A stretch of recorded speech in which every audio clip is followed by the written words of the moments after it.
I am Shusara Kumara. Welcome to Satsang.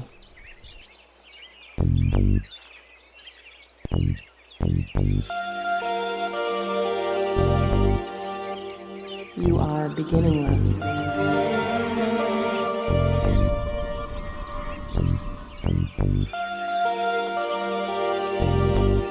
You are endless.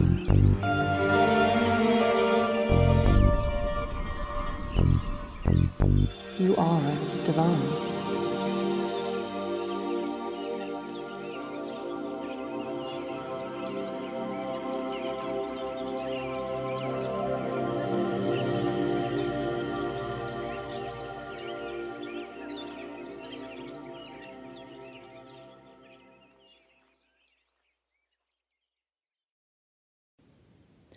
Good evening and welcome to Satsang with the Shambhala Center. I'm Shusara Kumara and I am joined again tonight by PLAN. A Merry Christmas to all of you. I love wishing people a Merry Christmas, not because it's a Christian holiday, but because it's an opportunity to see the Christ in others. And I think that it's something that is given to us every year at this time, and it's maybe encoded and we don't realize what's really going on when we talk about Christmas, but that's what sits underneath it. And so I spoke this week on, I think it was our Facebook page, about, taking the opportunity at this time of year when we're thinking of Christmas to really see past the story of everybody, to see past, that personality of each individual, and to see the God within each one of them, and to take the time this time of year to celebrate that in all of them. Certainly this is something we can do every day, but it's a beautiful opportunity to bring that little bit of teaching forward for people this time of year. So Merry Christmas. I hope you all had a beautiful day yesterday, and we are pleased to be with you again tonight. And we will be again live next week, same time, even though it'll be New Year's Day, yeah? Or the day after? Day after. Day after. Okay, good. So hopefully you can all join in with us then. Let's see. I don't know if there was anything really specific we needed to start with this week. Should I just start talking? What are we going to do? Well, first let's do the protection. It's so funny. It's like every time it just completely goes by me. Thank you for that. See, if I didn't have her, what would I do? Beautiful. Okay, everybody, take a nice deep breath. Call yourself forward.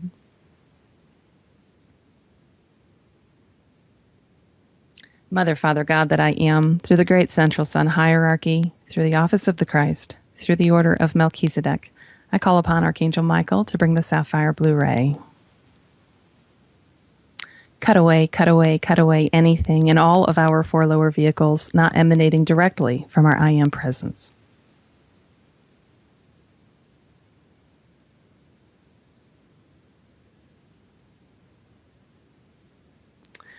I now call on Archangel Zachiel, keeper of the violet flame. Blaze, blaze, blaze the violet flame through all of our four lower bodies. Transmute, transmute, transmute all the psychic debris Michael has cut free. I now bring forth the invincible ring pass knot and the mirror blue light of invisibility to completely surround each of us. And I call forth a shaft of pure Christ light, one shaft to surround each one of us listening tonight. I ask that these tubes of light be brought down to the center of the earth, where I call on Archangel Gabriel to seal them. And I ask that the legions of Michael completely surround each tube of light. And now I ask that our vibrations be raised high above the psychic and astral worlds to the highest realm of illumined truth we each can attain at this time.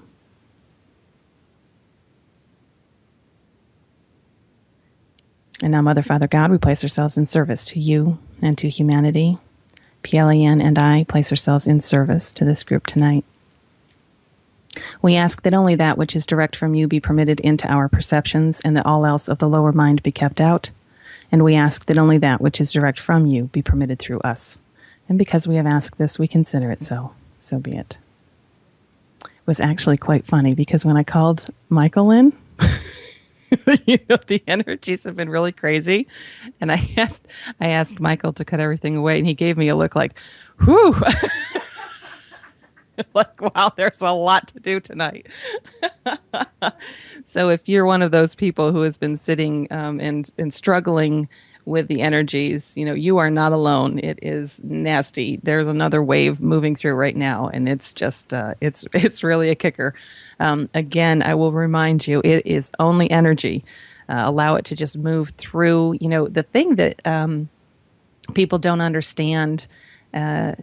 I don't even know how you really come into the understanding, other than it just kind of seeds itself inside of you, is that you signed up to come to be of service, and you're going to be of service whether you are conscious of it or not.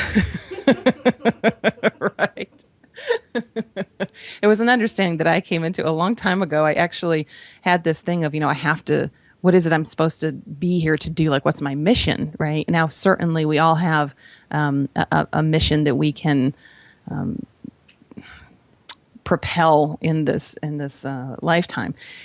But just being here, you're on your mission, right? And I came into that understanding. It's like, oh my gosh, like I don't have to do anything. And I realized that just me being here was fulfilling why I came. I came to hold light and anchor light into the planet and for humanity, and that was why I was here. It's like, oh, millions and millions of years, and you probably spent how many lifetimes thinking you weren't, accomplishing what you came to accomplish, but you've been doing it the whole time. It's like, just be who you are, right? And that's beautiful. So you all are doing that. Now, you have to also understand that what is being required of light workers at this time is, as these energies come in, and they are coming in so strong, and they're coming in because it's time to bring all that discordant energy really to the surface. Now, the reason it has to come to the surface, if we look at it from the perspective of how this reality is created in polarization, we can see that the collective unconscious, right, is the stuff that's coming up now, because collectively we've stuffed a whole bunch. And now we can take it to the personal level. And if you look at your own work that you're doing, you can look and see where things in your own unconscious are coming forward in you doing your own processing work. Well, you're not alone. You're one of the collective. So when you get further along in your work and far enough along in the dissolution process, you actually begin, it stops being about the individual for you. It's not personal anymore. And then what you start to witness is these things that you move through in your life, they're functioning as part of the collective. And you start to see it on a collective level. So you stop seeing it as a personal thing, and now it's a collective thing. So this is what's happening. We have all this stuff that the collective has just pushed into the recesses of the collective unconscious. And now it has to come up, right? It's all this discordant energy. And in order, remember, you can't kind of push that aside and then just focus here on the positive side and deny the negative side, because as we do that, we will hold the whole paradigm, in place. So in order to transcend it, we have to see all of it, right? So it's like in your own work, when you go into a process and you go in deep enough, you start to see what's laying underneath the issue that you're currently looking at, right? The beliefs that are underneath it. There's an unmet need that sits there at the very bottom, and you get down and you can start to witness what it is. And how that unmet need led to a desire for something, right? And then that desire led you to function in a certain way. And it also gave you an opportunity to see in another person what you refuse to see in yourself, right? And then we judge the other person, and we can justify our behaviors, because it's all going to support the belief that we hold about ourselves consciously. And so now collectively, this is what's happening. We all have to witness this stuff. Well, as a light bearer, right? And a light bearer would be anybody who can sit in the space of the heart, right? Because that is the Christ. And that's where you carry your light, and you can be very effective on the planet in moving that light out into the masses. These energies are coming through, and you're here to transmute it, right?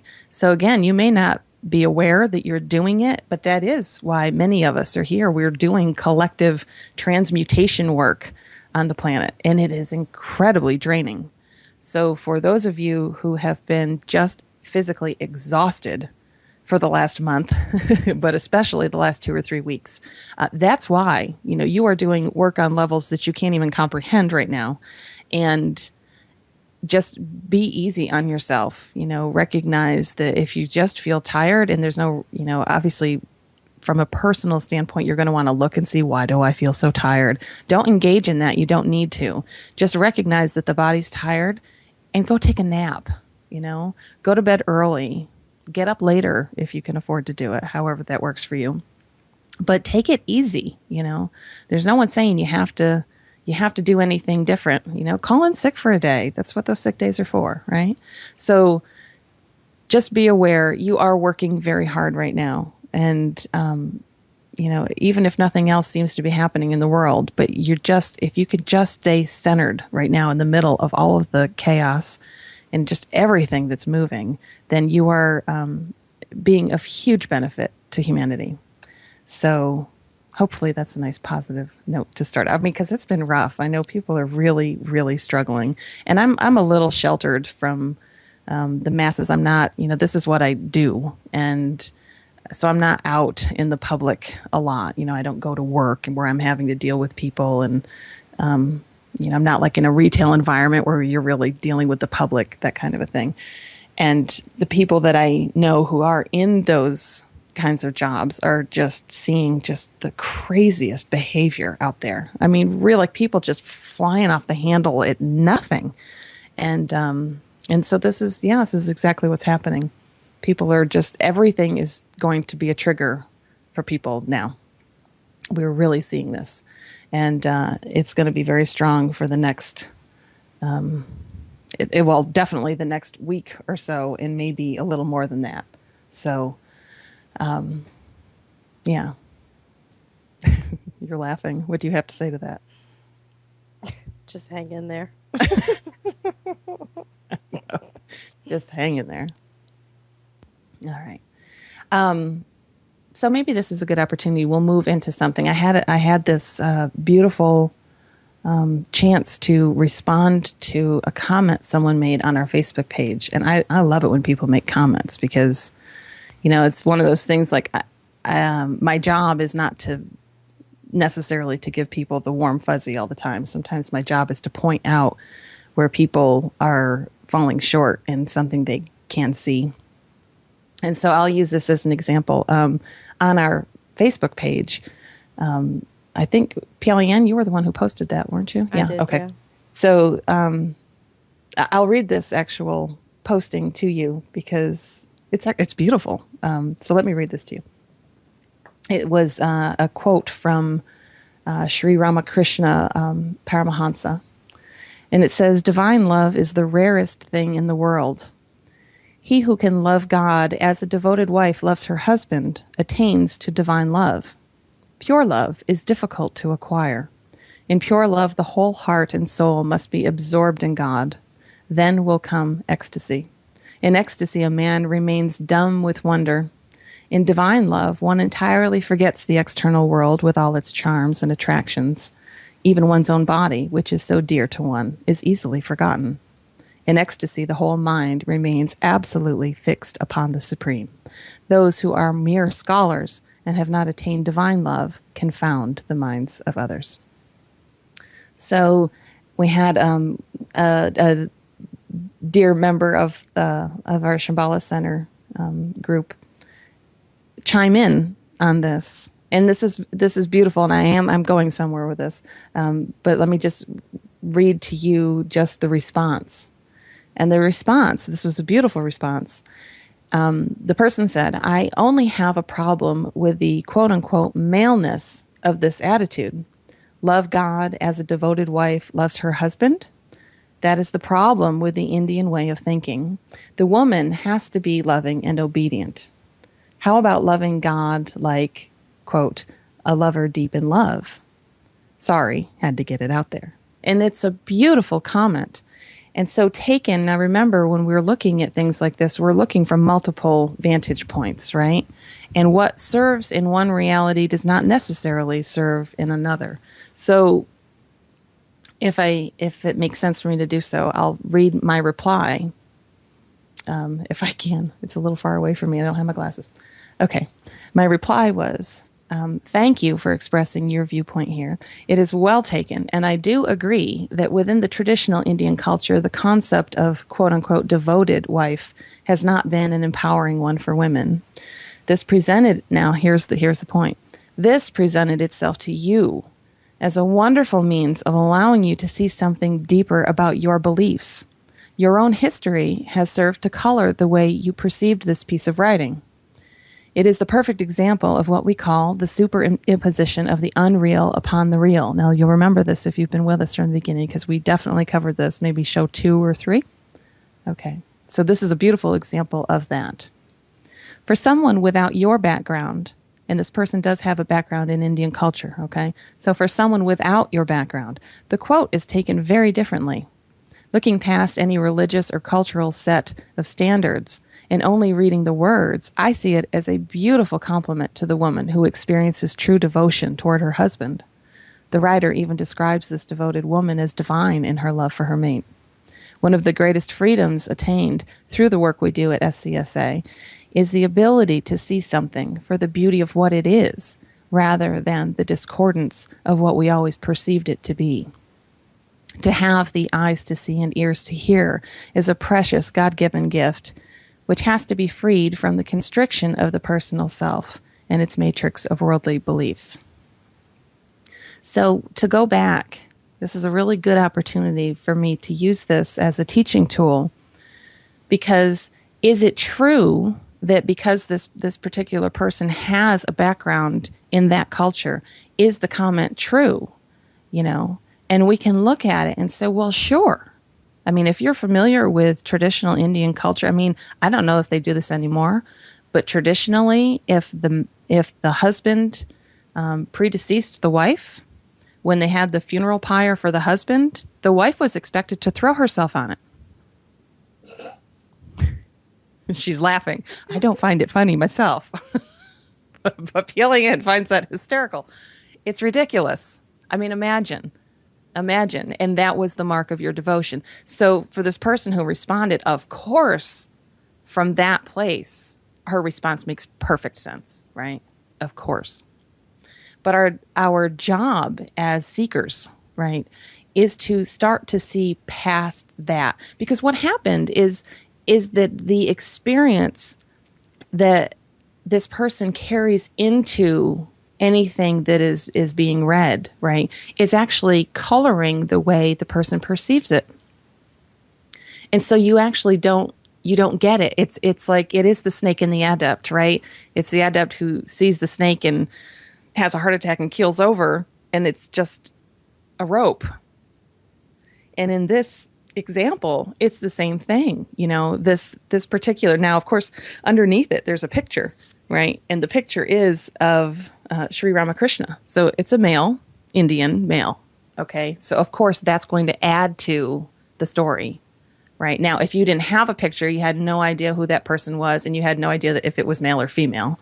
Now you're going to view it with a different lens, right? Just automatically. But as soon as that picture popped up there and you see this guy like levitating over a lotus flower, right? Now you have this concept, oh, traditional male dominated, you know, East Indian culture, and the men are the only ones like allowed to kind of, you know, go into that level of being a seeker. It's not the woman's place to do that, right? And certainly that's not where we sit here in this country, and that's just not where most of us sit at this time anyway. But in the experience that this person carries in, what gets lost is the truth that sits there, right? So it is the superimposition. The person took the pictures of the past that we're going to call memories, right? And pictures of the past would be memories of books that have been read, personal experience, in your own like life or experience in witnessing lives of others. And all of that gets carried forward. And then when the words come and there was something in there that got triggered, and most likely for this person, it's kind of laid out for us. It was the concept of a devoted wife. What is it to be a devoted wife, right? Now, the concept that's getting carried forward is this thing that you're devoted, meaning, you could be with the worst man in the world, but it's your job to be, right, the good little wife, the wife who's going to cook him his meals and do his laundry and put his slippers on for him when he comes home and takes his shoes off. And, that whole kind of, for us in this country, more that 50s mentality, right? Yeah. The I Love Lucy kind of thing, right? Or Leave It to Beaver or whatever. And what we miss is what he's really saying. Divine love is the rarest thing in the world. And he who can love God as a devoted wife loves her husband, attains to divine love. Now, what's he really saying there? It's beautiful, yeah? Because the devoted wife who loves her husband from that place is loving from the divine, yeah? Okay. And that's the thing that he's asking us to really look at. That's the level it takes. If you're in divine love with your husband, right, you love the essence of the man. And when the personal self presents to you, you may not agree with the actions that are taking place, but you love and are devoted to the essence, the Christ that is right there in front of you at all times. And that's what Ramakrishna is pointing to here, which is just beautiful. It's really, really beautiful. But this is a great opportunity to really look at that and break it down and then see how it's so easy to carry our own experience in and then make the projection that that's what this guy's supposed to be like a holy man, and why would he say that? Like, it's so off, And really what he's saying isn't off at all. It's beautiful, So pay attention. Here's the lesson in the whole thing. Pay attention when you read something like that and you find that little thing inside of you that goes off when you read a couple words and you find yourself going, oh, I don't think so. Or just having that little twitch that comes, right? That's it. You're staring at it. You're staring at the belief that just got challenged that you are polarized over. You're holding yourself as one side. You're holding it as a good, bad scenario, first of all. You're holding yourself as being on the good side of the good, bad. And you're holding the other side as being bad. And you can't see yourself in the other. Okay, and so you get repulsed by it. And so as soon as you see it, and as soon as you feel it, that's like God, waving his arms in front of you saying, pay attention, right? That's like one of the most precious things is when you do this work and you come into that understanding that for as much of a trap as the whole thing is, it's giving you the key to the cage every single time something comes up. It truly is. The question is, when do you stop running away from it? When will you stop running away from it? Because that's what you're doing. Oh, it may feel like it's something different, like you're taking a stand, right? Taking a stand for something positive, but that's not what's really going on here. What's going on is there's something that needs to be looked at and you don't want to look at it. Because in your world it says something about you if you look at it. So in this particular example, if you're holding this concept of what the word devotion means, let's say, and you really are standing on one side of it, like there's a side of it you're afraid to witness is that could be me. I could kind of be that. And I promise you, if you look closely enough, you'll find that in yourself somewhere, right? Now, it may not come in the context of being devoted as a wife to a husband. Maybe it's being devoted as a friend, or maybe it's being devoted as a daughter or a son, right? Or something like that. But I promise you, if you look closely enough, you will find it someplace. And when you find it, even if it's a little tiny speck, you have to own it, because how do you not own it? And then once you own it, now you can see, oh my gosh, like, look at that, I am both, right? I'm both. But beyond that, I'm neither of them, because the self with a capital S, can't be restricted to any of that at all. Certainly. And then there's the point of true transmutation, when we see ourselves as both and we own it. And that's such a key point. People think that they're going to go through this work and not have to, it's an escape for people. That's why I always say, you come to this work on your knees. I mean, you literally have to be to the point where you are willing to look at the most painful parts of yourself and be honest about what you're seeing, to be honest about seeing how you've been unloving, how you've been cruel, how you've been manipulative and controlling, and how you have, created situations that you set them up just to work in your favor at the expense of others. You have to be willing to see that. If you are not willing to see that, you are not ready for this work. You just aren't. And there will come a time where you will be. For most people, it's because you have to walk through, hell before you get to that point, where you end up on your knees saying, I can't do it. I just can't do it anymore. And then, grace is a beautiful thing, and it kind of opens a window and you're able to walk through. Now, at some point, these things that are so painful become quite funny, right? And you just laugh at how the personal self reacts to certain things, because it's all just so ridiculous. Really. It really is just ridiculous.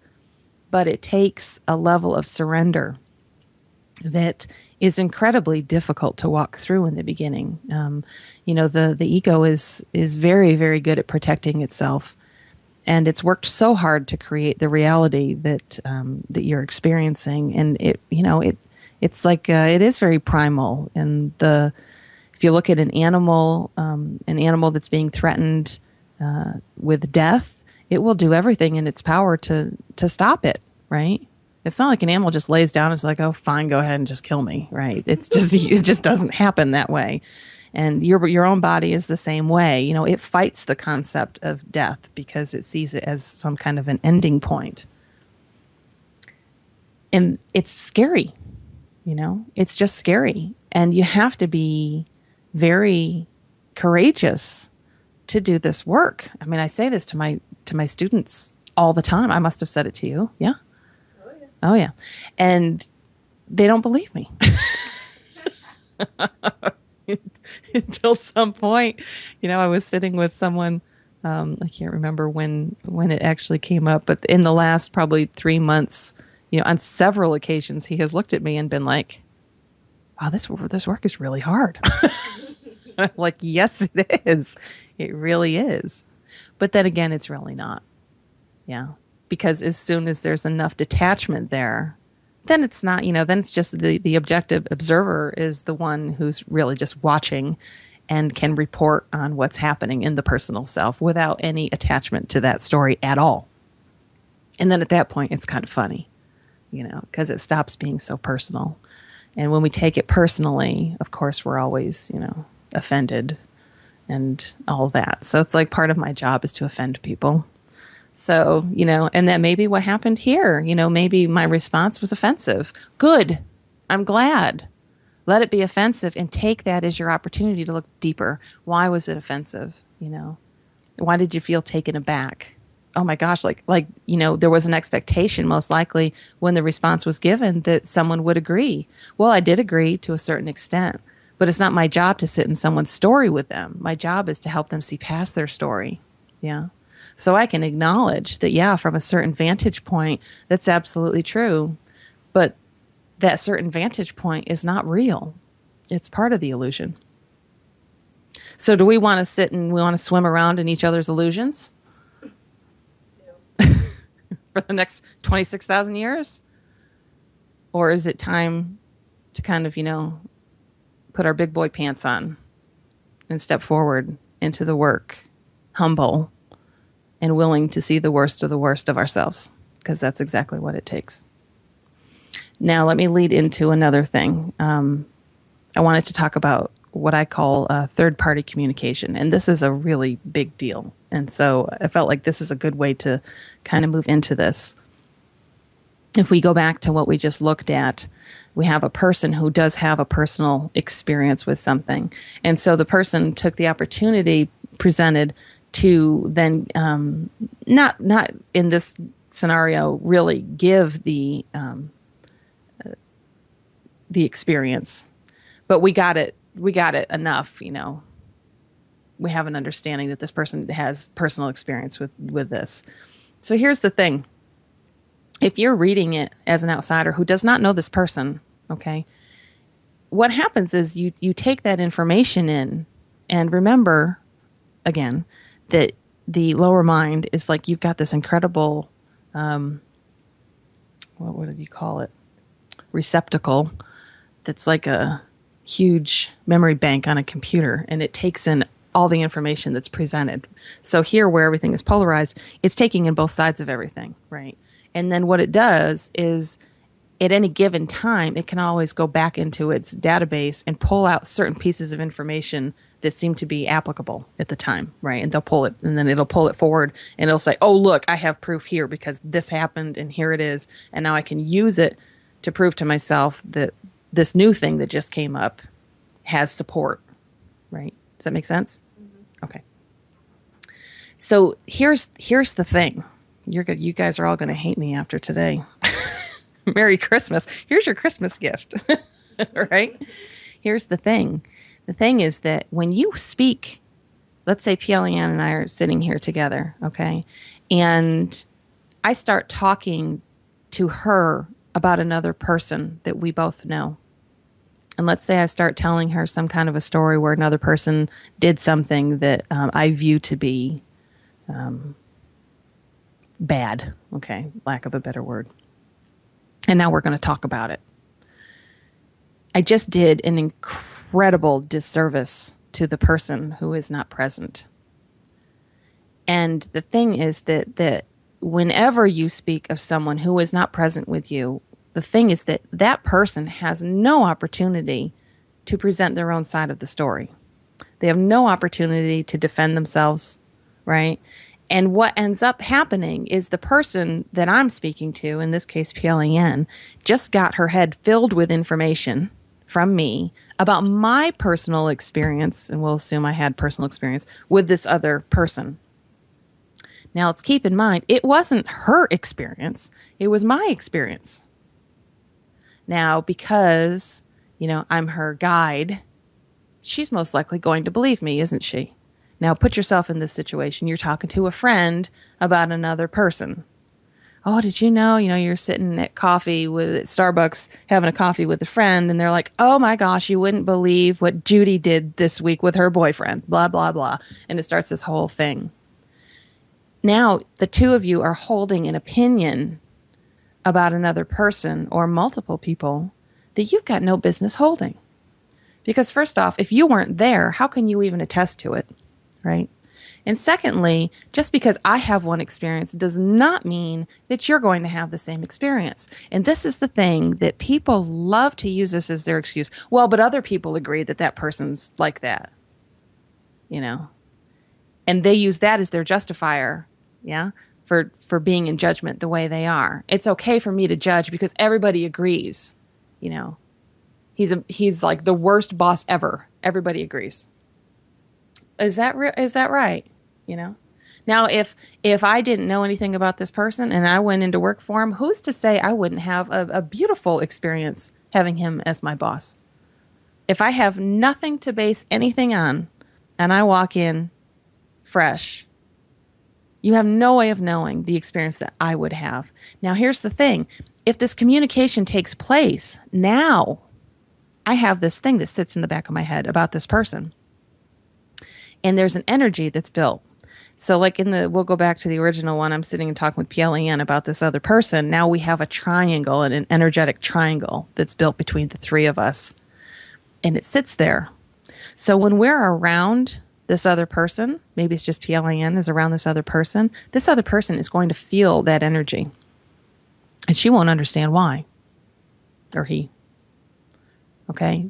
There's an energy that's there that has been created. And it is very real. And the other person will feel it and they won't know what they're feeling. They can't make sense of it.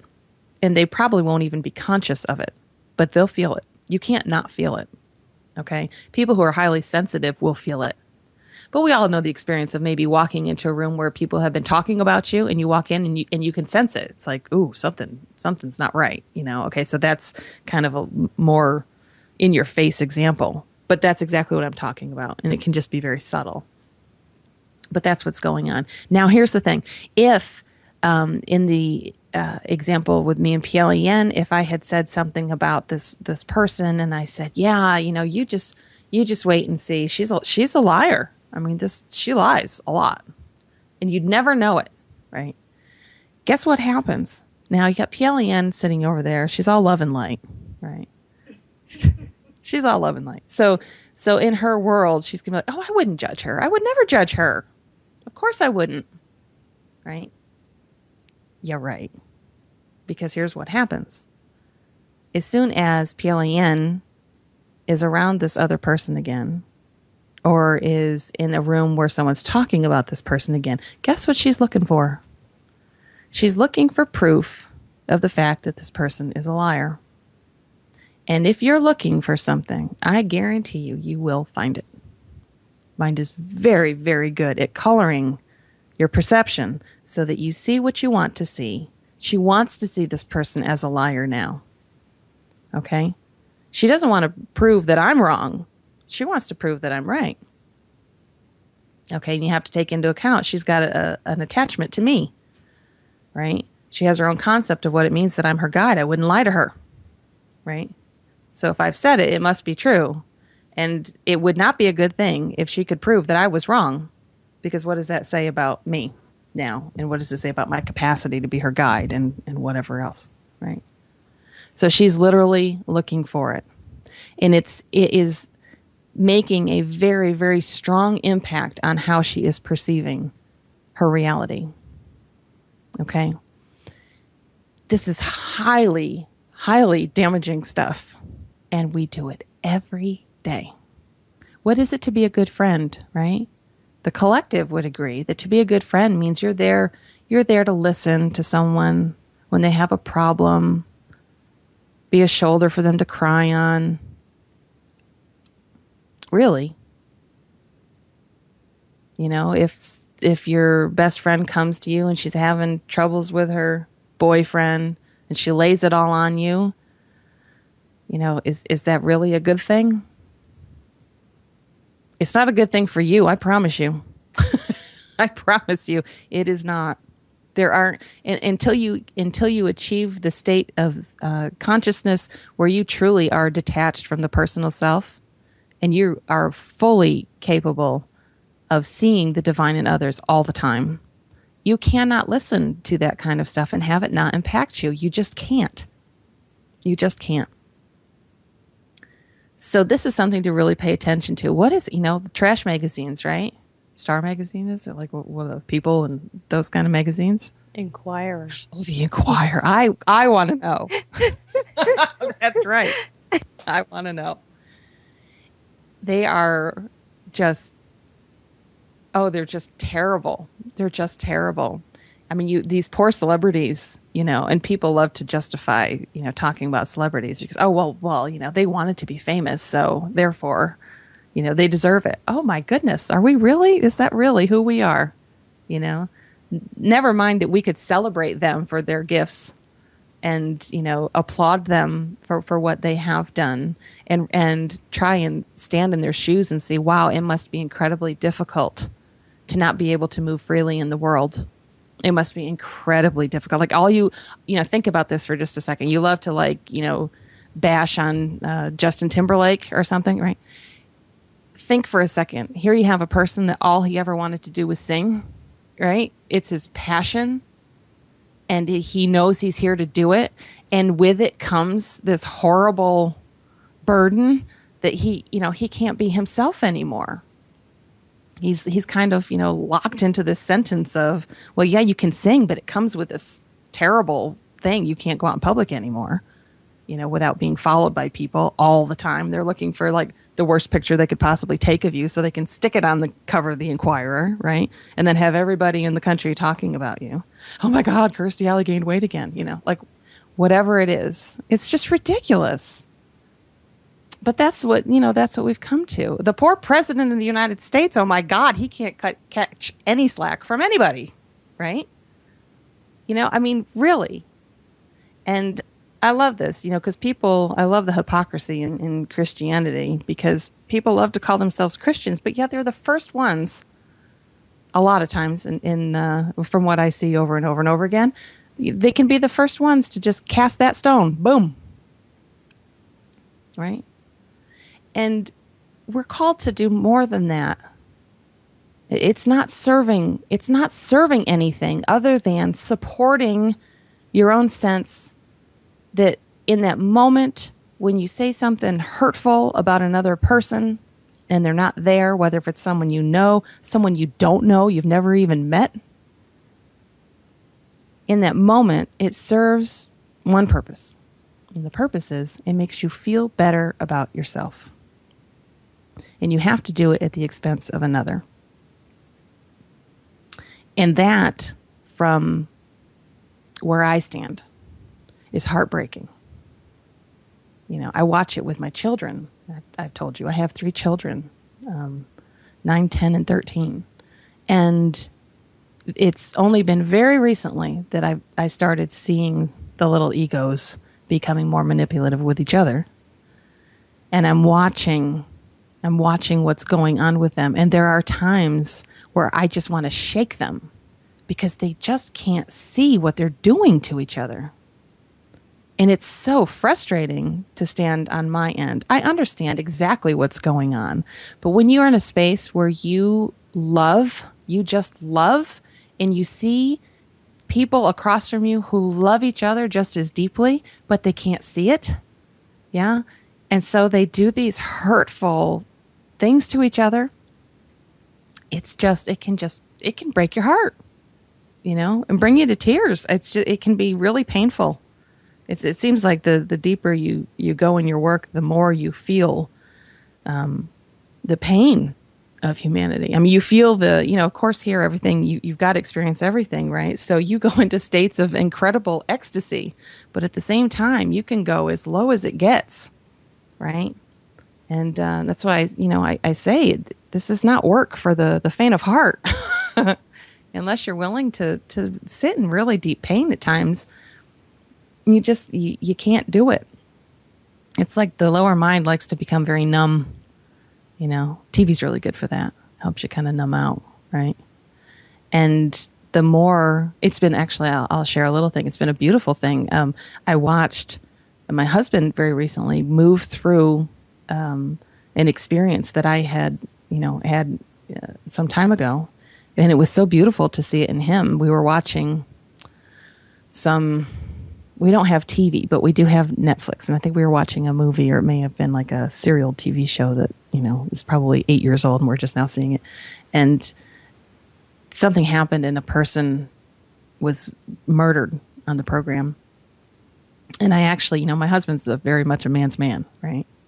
And I watched him turn his head from the TV and he goes, I just can't stand to see people killed anymore. And I just had to smile because I was like, I know. I remember that, moving through that very, very well, where it just hurts to see it. And of course, you're watching a TV show, that, quote unquote, it's not real, right? It's just a TV show. But it's like there's something that is so, it hits you so deep, that it's like you just can't tolerate it anymore. So that's a beautiful thing to witness. And if you've moved through that, then, embrace it because it's good. We're here to really honor all life, I don't care what it looks like. I don't care if it's an ant. You're here to honor it. And who are you to decide what should be the fate of any sentient being? And remember, everything is conscious, right? Everything. That was like a really big thing for me when I hadn't even started my work yet when this happened. I had gone, I think I told you in the beginning, I had met Atona Reyes at a hotel room, and I went, maybe it was like the second time I had gone back to see her, and she made that comment to me that everything is conscious. And I was like, and it hit me, I was like, holy crap. Like, what is she saying? And I remember looking at the bed in the room, and it had a nice like gold, like an Afghan or something, like laying on at the end of the bed. And I looked at her, and I remember putting my hand out, and I said, so you mean to tell me that this is conscious? And she said, absolutely. And I was like, oh my God. Like, oh my gosh.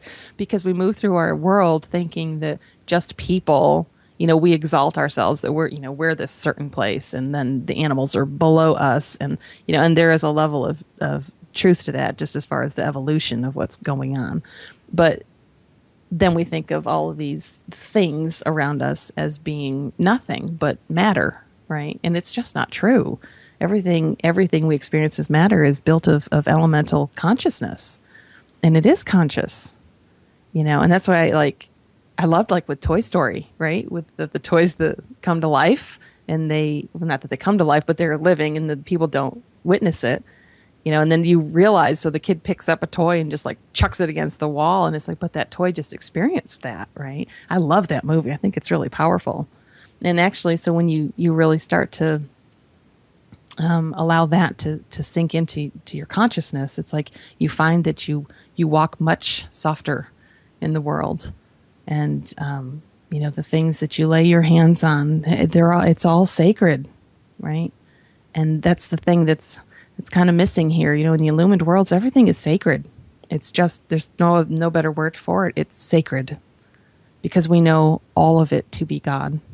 And here, it's been the exact opposite, And so there are collective levels of pain going on that are very, very deep. In the animal kingdom, there's, you have animals, especially like domesticated animals, they depend on us to care for them. And, how many times have we been terrible stewards with animals? And that pain gets registered, and it's sitting out there. And there are some of you who do transmutation around that. I've done that myself. It was horribly painful to move through the energy of that when you feel it. I mean, gut-wrenching, crying, that sobbing that you can't stop. And but I remember feeling it so strongly that it's like there's this level of pain even in the animal kingdom. And they're here to serve us, and they're trapped here with us, not because of anything they did. All right. So it's important to gain an understanding of these different levels that are going on that people are oblivious to. And, is it necessary to have them all? No, but I think it serves its purpose, like with Archangel Michael. I mean, do you have the understanding that, Michael chose to be here with his sword until the very last soul is freed, right? The very last soul. And at that point, that beautiful sword of his won't be needed anymore. It's here to serve its purpose here, but it's not needed outside of here. But he's, he's like I love the term prisoner of love, because that's exactly what it is, and that's the point. He's here to serve every single one of us every day. And he doesn't get paid much attention most of the time, right? But it doesn't alter his level of commitment or his level of love for humanity. He sees with compassionate eyes that you're looking at a huge group of individuated consciousnesses that have completely forgotten who they are. right? So you see past all this stuff. That's why I keep saying see past the personal stories, because it's not real. I don't care who the person is. You know, if you have someone who is part of your family and the person it annoys you, you find the person annoying. Oh, they're so negative. Every time they come over, all they do is complain. Okay, first of all, you're the one complaining right now and being negative. Can I point that out? Right? See that. That's important. That's important. Oh my gosh, I'm complaining about the fact that they complain. How am I any different? Oh, I don't do it as much. Okay, so that's okay, right? That's what people love to do. You point it out to them. Oh, but I'm not like that normally. Okay. Okay. So, and is there anything else that I needed to hit tonight? It was important. It was really important to me that I get to that third party thing. I really want you, here's your homework. Your homework is I want you to pay attention this week and how many times you get pulled into a conversation that concerns someone other than yourself and the person you're with. Okay? Because it's not a good thing. It's karmic, people, and this is the stuff that we are all working to burn off, not to create more of. I would highly recommend for you, when you get someone around you who wants to do that, to excuse yourself from the conversation. Or better yet, be a true light bearer and bring it to their attention that what they're doing is not cool, you know? Can I just ask one question? Because I just want to make it clear that a lot of people only think, quote unquote, gossiping is wrong, for lack of a better word. But this goes beyond gossip. Oh, yeah. Absolutely. Absolutely. Yeah, this can be just kind of daily communication. You know, what people don't realize is that, you know, all the information you get, it has an immediate impact on the reality that you are living and the reality that we're all collectively experiencing.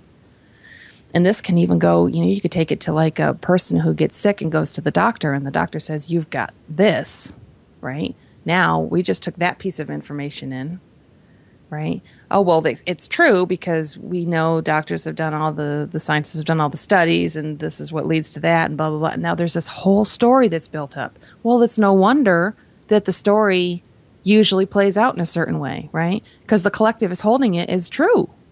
It's holding it as reality. Well, how is it possible then that some people defy the odds and magically tumors disappear, never to return again, right? If it's possible for one, why on earth would we think that it's not possible for all, or even probable, right?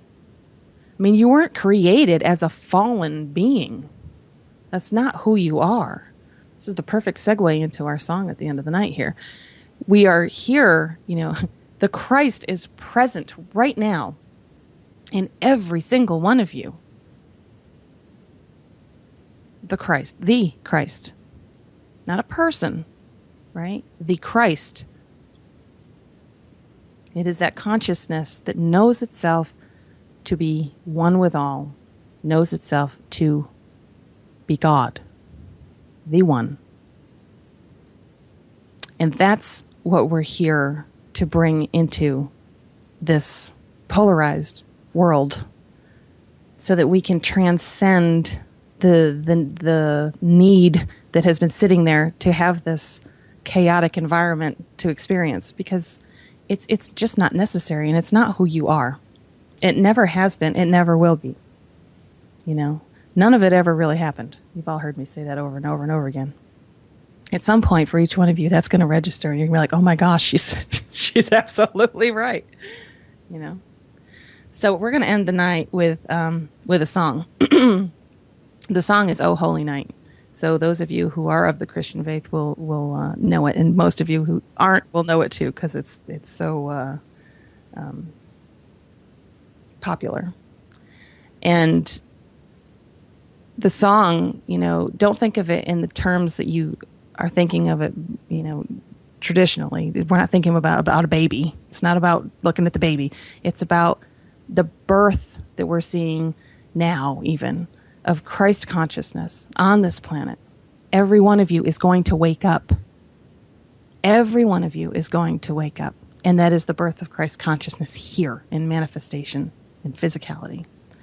So let's look at this song as a meditation tonight. I want you to just sit in meditation and allow the energy, because it's powerful, allow the energy just to flood you tonight. And then move forward, knowing yourself to be the Christ in form. And do your homework over the week. And we'll be back with you next Thursday night. So much love to you.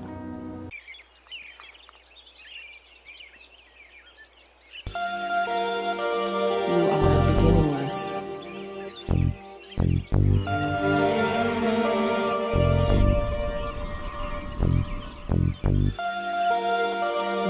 are endless.